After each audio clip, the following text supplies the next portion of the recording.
So you're under contract to buy a home. Something's happened. You've changed your mind. You don't feel good about it. Can you legally get out of that agreement and get your deposit back? Well, that's the topic of our next video. Stay tuned and we'll show you how.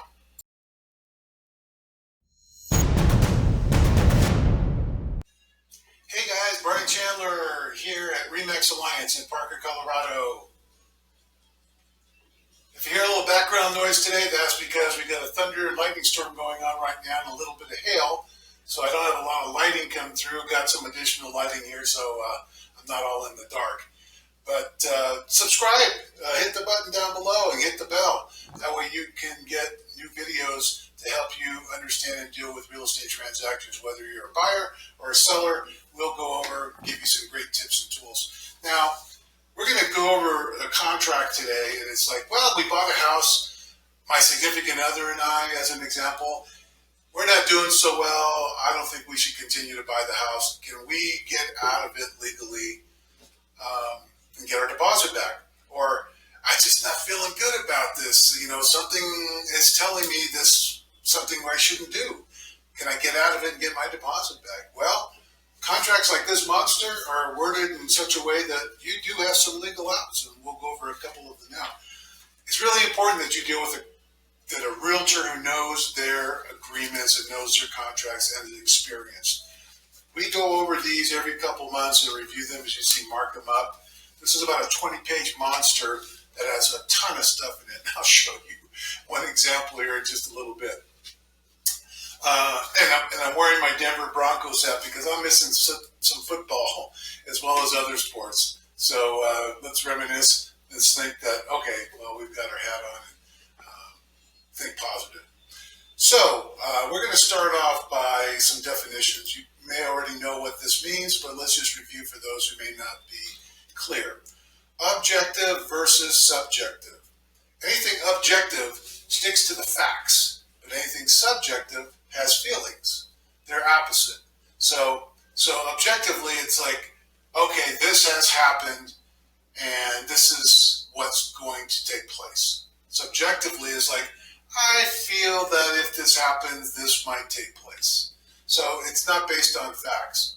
Well, believe it or not, the real estate buy and sell contract has subjective as well as objective things in it. Let me give you an example here. I'm going to do a search for subjective discretions. So there are 21 in this contract. Subjective discretions. Buyer may terminate. If buyer is to pay all or any portion of the purchase, private financing, contract is conditional on the buyer determining whether such financing is satisfactory to the buyer. Basically, that means you can make a loan, get pre-approved, go in, make your loan application, go through the process, and they come back and says, okay, here's the conditions of your loan, here's the interest rate, here's the points, this is what it's going to cost you. And you can subjectively say, you know, I don't really like that, so I'm going to terminate. And the contract, this contract here in Colorado, gives you the opportunity to do so. Now, keep in mind, when you're entering into a contract with a seller and you're the buyer, you are agreeing that you're going to operate in good faith, meaning that you're going to try to move forward, want to move forward, doing everything that you should do to move forward. But should something happen, there are plenty of outs for you. So as we go back through again, we have seller may terminate, buyer may terminate, new loan review. Once again, in the buyer's sole discretion, you have the right to terminate. Seller has the right to terminate based on subjective discretion on your credit. He may come back and say, yeah, I don't like this guy's credit report. I think there's going to be problems. Let's just bail on this deal. It's like, well, that's not good faith. That's not letting me go through and see if I can get this done. So we've got these when it deals with loan review, when it deals with title policy, that comes back, homeowners association. There's a lot of different things here that has to deal with subjective discretion and the buyer's sole subjective discretion. So if your realtor is not familiar with these clauses, what I would suggest is in your state, wherever you're located, you get a digital copy of your agreement, you go through and do a search like I did for buyer's subjective discretion or buyer's sole subjective discretion. Even on a survey, you can have a survey done on the property. Now, this may be coming back and say it's more objective, like the survey is what it is. You're going to object to the survey now? It's like, well, that's not really in good faith because it's not much different than what you thought it was going to be. But the contract kind of gives you the right to do that.